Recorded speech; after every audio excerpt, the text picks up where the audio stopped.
Hello everyone, welcome to my YouTube channel English literature zone. आज के video में हम लोग 18th सेंचुरी नॉवेल के बारे में पढ़ेंगे। तो वीडियो शुरू करते हैं। वीडियो जो है काफ़ी इजी लैंग्वेज में होगा और प्लीज़ आप लोग का वीडियो के थ्रू हेल्प होता है तो प्लीज़ आप लोग वीडियो को लाइक कीजिए, चैनल को सब्सक्राइब कीजिए और कमेंट करके बताइए वीडियो आपको कैसा लगा। तो वीडियो शुरू करते हैं। द टर्म है novel drives from the Latin novius. जो नॉवेल वर्ड है उसको लिया गया है लैटिन वर्ड नॉवियस से and from the Italian novella, और एक इटालियन वर्ड है नोवेला से लिया गया है। It was in opposition to the term romance. ये जो है ना, बिल्कुल जो टर्म हम लोग का रोमांस है, रोमांटिक पीरियड को जो पढ़ते हैं उसके जस्ट अपोजिट है। Referring to a chivalric story in a verse, और एक सिवेलरिक स्टोरी को दिखाता है। सिवेलरिक यानी स्विस्ट, एक अच्छी स्टोरी को दिखाता है वर्ष के फॉर्म में, कविता के रूप में।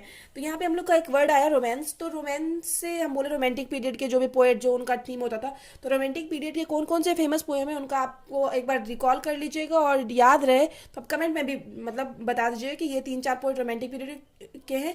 क्योंकि फर्स्ट ईयर जो भी हम अभी मतलब पार्ट 1 का सिलेबस कवर अप करवा रहे हैं, आप देख रहे होगे कि नॉर्मली इसमें हिस्ट्री ऑफ इंग्लिश लिटरेचर के बारे में ही मेनली डिस्कस किया गया कि कौन कौन से पोएट किस एज में आए।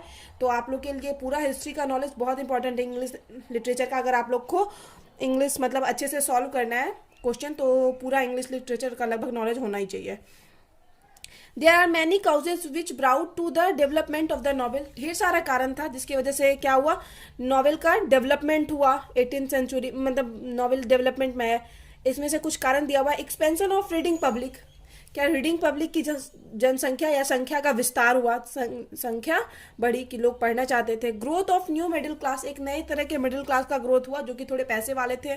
Different position of women, women को अलग अलग पोजीशन दिया गया। इकोनॉमिक्स रीजन, और ढेर सारा इकोनॉमिक्स रीजन भी था नॉवेल्स के का मतलब नॉवेल्स के डेवलपमेंट में। फिर आगे है people who were richer than before, लोग जो पहले से अमीर होते जा रहे थे। कुड अफोर्ड बाइंग बुक्स, वो लोग अफोर्ड कर पा रहे थे अब कि वो लोग बुक बाय कर सके। And women had more time for reading, और वुमेन के पास है ना ज़्यादा टाइम था रीडिंग के लिए। अब क्यों टाइम था उस चीज़ को समझेंगे। बिकॉज क्योंकि आफ्टर द इंडस्ट्रियल रिवॉल्यूशन हुआ, मतलब इंडस्ट्रियल रिवॉल्यूशन यानी जब बड़े बड़े कारखाने लगाए गए, और जो तो जिस टाइम बड़े बड़े कारखाने लगाए गए हर चीज़ के लिए, काम को आसान बनाने के लिए मशीनें लगाई गई, they had much free time, तो उन लोग के पास फ्री टाइम रहने लगा एट होम, घर में।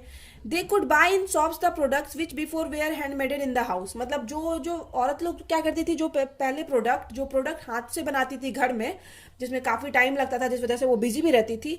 लेकिन इंडस्ट्रियल रिवॉल्यूशन के कारण वो क्या हुआ कि वो शॉप से जाके सब प्रोडक्ट खरीद सकती थी। तो ये क्योंकि ये सब चीज़ इंडस्ट्री में बनने लगे, तो इस वजह से इन लोग के पास, औरत लोग के पास उस टाइम फ्री टाइम रहने लगा। 18th century novel was label as a realistic novel, 18th century novel को लिखा गया एज ए रियलिस्टिक नॉवेल के रूप में। अनलाइक द अर्ली अगस्तंस से भिन्न, मतलब अगस्तन पीरियड में जो नॉवेल लिखा गया उससे भिन्न, the novelist like to write about ordinary people. क्या हुआ कि 18th सेंचुरी के नॉवलिस्ट वो क्या करते थे, पसंद था उनको किसके बारे में लिखना, ऑर्डिनरी पीपल के बारे में, सामान्य लोगों की लाइफ के बारे में लिखना। Acting in real life situation, की रियल लाइफ सिचुएशन में वो कैसे एक्ट करेंगे उस चीज़ को दिखाएं। ये 18th सेंचुरी के नॉवलिस्ट या फिर आप बोलो modern novelist. The novelist try to meet their middle class readers, अब जो नॉवलिस्ट थे इस टाइम के वो ट्राई किए किससे, अपने मिडिल क्लास रीडर्स से मिले, जो भी मिडिल क्लास के लोग उनकी नॉवेल्स को पढ़ते थे। Who wanted to read about ordinary people, जो कि चाहते थे ऑर्डिनरी लोगों के बारे में पढ़ना, सामान्य लोगों के बारे में पढ़ना। बिकॉज क्योंकि they enjoyed seeing themself as protagonist of the stories, क्योंकि वो एंजॉय करते थे खुद को एज ए प्रोटैगनिस्ट, हीरो के रूप में देखना। मतलब कोई मिडिल क्लास का आदमी देख रहा है क्या कि मेरे जैसा ही कोई आदमी किस सिचुएशन में कैसे रिएक्ट कर रहा है, तो ये चीज़ लोगों को काफ़ी पसंद आया मिडिल क्लास के लोग को। तो इस वजह से उस टाइम नॉवेल्स काफ़ी फेमस हुआ। The most important novelist of 18th century के जो नॉवलिस्ट हैं वो हैं Daniel Defoe, Jonathan Swift, Samuel Richardson, Henry Fielding, Laurence Sterne and Tobias Smollett. Daniel Defoe के बारे में पढ़ते हैं। Daniel Defoe is considered the pioneer of the modern novels, pioneer यानी अगवा के रूप में जाने जाते हैं, उसको शुरू करने वाले थे, नॉवेल्स को शुरू करने वाले थे Daniel Defoe. And the first novelist in English literature, first novelist के रूप में भी जाने जाते थे, as well as the first journalist, और फर्स्ट जर्नलिस्ट के रूप में। हिज नॉवेल, उनका जो नॉवेल है Robinson Crusoe, is regarded as the first English novel of literature का फर्स्ट इंग्लिश नॉवेल माना जाता है। The novel is a true realistic novel, the novel is a true realistic novel this novel, ये जो है सच में मतलब ये जो नॉवल है रॉबिन्सन क्रूज, ये एक सच मतलब ट्रू रियलिस्टिक वास्तविकता को प्रेजेंट करने वाला नॉवल है। It is based on the real story of Scot sailor मतलब स्कॉटलैंड के जो पीपल होते हैं उनका एक कहानी है। सेलर नाविक का कहानी है। It is first narrative in which the character is not a hero, या पहली नैरेटिव यानी कहानी है जिसमें कि कैरेक्टर हीरो नहीं है बट एन एवरेज मैन, एक एवरेज मैन को हीरो दिखाया गया है। तो नॉर्मली 18th सेंचुरी में वैसे नॉवेल्स को पसंद किया गया था जिसमें एवरेज पीपल के बारे में दिखाया गया हो। हिज अनदर नॉवेल्स आर, उनकी जो दूसरी नॉवेल्स है वो है captain Singleton, colonial Jack, Moll Flanders and Roxana, ये उनका काफ़ी फेमस नॉवल है डेनियल डिफो का। फिर जोनाथन स्विफ्ट के बारे में पढ़ेंगे। Swift was the greatest satire of his age, Swift अपने एज के बहुत ग्रेटेस्ट महान सटायरिस्टिक के रूप में जाने जाते थे, व्यंगकार के रूप में। Using irony and satire he try to change his own society, अपने वर्क में नॉवेल्स में सटायर और आयरनी यानी ताना, सटायर यानी व्यंग सेम चीज़ होता है लगभग, का यूज़ करके वो लोग अपनी सोसाइटी को चेंज करना चाहते थे। Together with Alexander Pope and others, Alexander Pope और कुछ अदर्स पोइट के साथ ही एस्टेब्लिश द स्क्रबलर्स क्लब, एक स्क्रबलर्स क्लब की स्थापना की है। And association of witty writers, जो कि समूह था एक विटी राइटर्स का, बुद्धिमान राइटर्स थे या फिर हास्य वाले राइटर्स थे। हु सटराइज्ड देयर कंटेम्परेरीज, जो कि अपने ही समय के पोइट पे क्या करते थे, सटराइज करते थे, व्यंग करते थे। Swift is remembered for his Gulliver travels, Swift जो है जाने जाते हैं अपने बुक गुलिवर ट्रेवल्स के वजह से। ए नॉवेल, एक ऐसा novel that like Robinson cruise, जो कि रॉबिन्सन क्रूज यानी डेनियल डिफोय की जो पहली नॉवेल थी, इंग्लिश लिटरेचर की भी पहली नॉवेल है, जिसको जो बिल्कुल सेम वैसे ही थी लगभग, मतलब इतना ही फेम मिला गुलिवर्स ट्रैवल को इन नाउ डेज, और आज के दिन में regarded as a book for children, एक बुक फॉर चिल्ड्रन के रूप में जानी जाती है। कौन? Gulliver's travel. अब गुलिवर्स ट्रैवल आपको मतलब याद होगा तो आप लोग एक ऐसी मूवी आई थी जिसमें नॉर्मली दिखाया गया था हीरो बहुत बड़ा है और छोटे छोटे लोग किसी तरह वो एक ऐसे जगह पे पहुंच जाता है जहाँ बहुत छोटे छोटे लोग पाए जाते थे, और हीरो मतलब मूवी शायद पता नहीं बट हाँ वो स्टोरी काफ़ी मतलब मूवी काफ़ी फेमस था, नॉर्मली बच्चे लोग काफ़ी, हम लोग भी अपने बचपन में देखे हुए। गुलिवर्स ट्रैवल उसी का एक पार्ट है, मतलब एक जो पूरा नॉवेल है ना उसका एक पार्ट है जिसमें दिखाया गया था कोई बड़ा सा आदमी कहीं पहुंच जाता है जहाँ सिर्फ छोटे छोटे लोग रहते थे।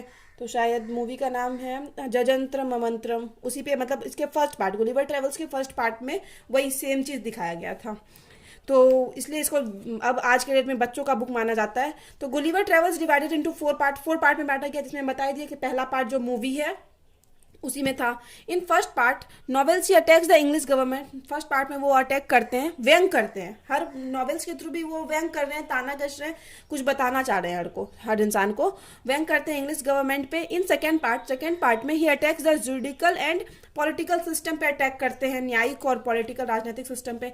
इन the third part there is an attack on science पे अटैक करते हैं, सटायर करते हैं, व्यंग करते हैं, and on the Royal Society पे भी। इन द फोर्थ और लास्ट पार्ट में ही अटैक्स मैन के बारे में बताते हैं, कैसे मैन जानवर की तरह होते जा रहे हैं और जानवर जो हैं ज़्यादा कल्चर सिविलाइज्ड होते जा रहे हैं।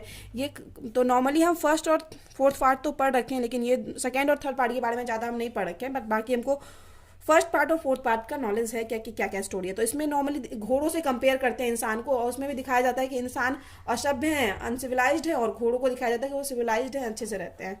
तो यही चीज़। रिचर्डसन, अब हम लोग सैमुअल रिचर्डसन के बारे में पढ़ेंगे। To Richardson belong to the credit of writing the first modern novel लिखने का क्रेडिट रिचर्डसन को ही जाता है। He is considered the inventor, ही माने जाते हैं इन्वेंटर यानी आविष्कारक of the epistolary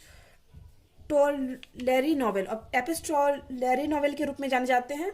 epistolary novel क्या होता है ना, ऐसा नॉवेल जिसमें हम लोग जो नॉवेल को लिखा जाता है पत्र, मतलब ढेर सारा पत्र को एकत्र करके, मतलब नहीं होता है, मतलब लेटर्स का ग्रुप होता है ऐसा नॉवेल्स, उसी को एपिस्टोलरी नॉवेल्स कहा जाता है। And the father of novels of sentimental analysis, और सेंटिमेंटल एनालिसिस के फादर्स के रूप में भी जाने जाते थे। कौन? Samuel Richardson.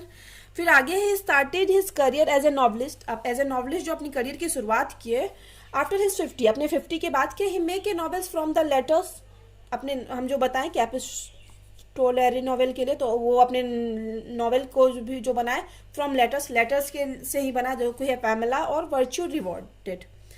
It's fame lies in the fact, इसकी जो मतलब फेम है, प्रसिद्धि है, इस फैक्ट में निहित है that it is the first novel in the modern sense में फर्स्ट नॉवेल माना जाता है पैमेला और वर्च्यू रिवॉर्डेड को। फिर आगे है Henry Fielding. Henry Fielding was the first English novelist to introduce the burlesque के एलिमेंट्स को इंट्रोड्यूस करवाने। बेरलेस्क के एलिमेंट्स क्या होता है, नॉर्मली कॉमेडी का एक टर्म है, मतलब साहित्य, मतलब कॉमेडी से रिलेटेड है इन द नॉवेल में।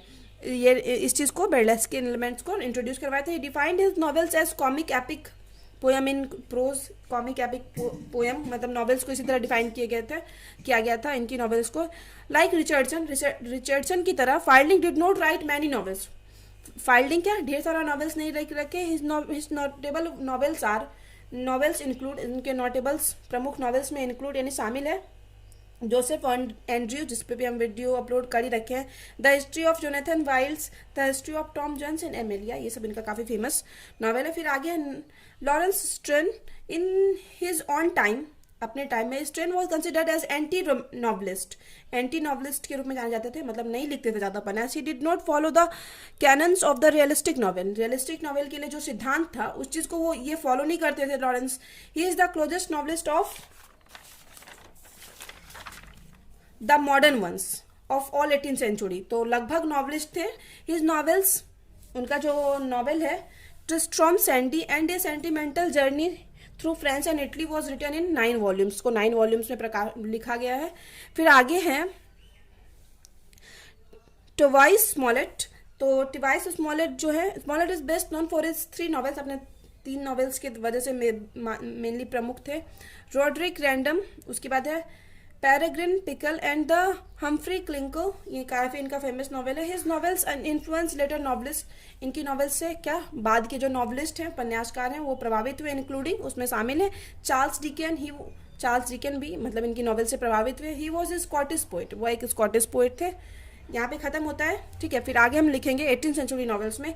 दस वी कैन से दैट, इस प्रकार हम कह सकते हैं नॉवलिस्ट ऑफ 18th सेंचुरी के जो नॉवलिस्ट थे and there works have contributed a lot, मतलब बहुत ज़्यादा योगदान दिया उनका वर्क और वो नॉवलिस्ट 18th सेंचुरी के in history of English literature के हिस्ट्री में। तो वीडियो अगर आपको अच्छा लगा, आपके लिए हेल्पफुल है, तो प्लीज़ आप लोग वीडियो को लाइक कीजिएगा। और वीडियो का PDF चाहिए तो वीडियो का PDF आपको मिल जाएगा टेलीग्राम पे। टेलीग्राम का लिंक इसी वीडियो के डिस्क्रिप्शन में मिल जाएगा। और वीडियो से रिलेटेड कोई डाउट है या फिर कुछ आपको अपने डाउट कुछ क्लियर करना है नोट से रिलेटेड या कोई भी एग्जाम से रिलेटेड, तो आप इंस्टाग्राम पे टेक्स्ट कर सकते हो। इंस्टाग्राम का लिंक आपको भी इसी वीडियो के डिस्क्रिप्शन में मिल जाएगा या फिर आपको चैनल के भी डिस्क्रिप्शन में मिल जाएगा। तो मिलते हैं नेक्स्ट वीडियो में नेक्स्ट टॉपिक के साथ।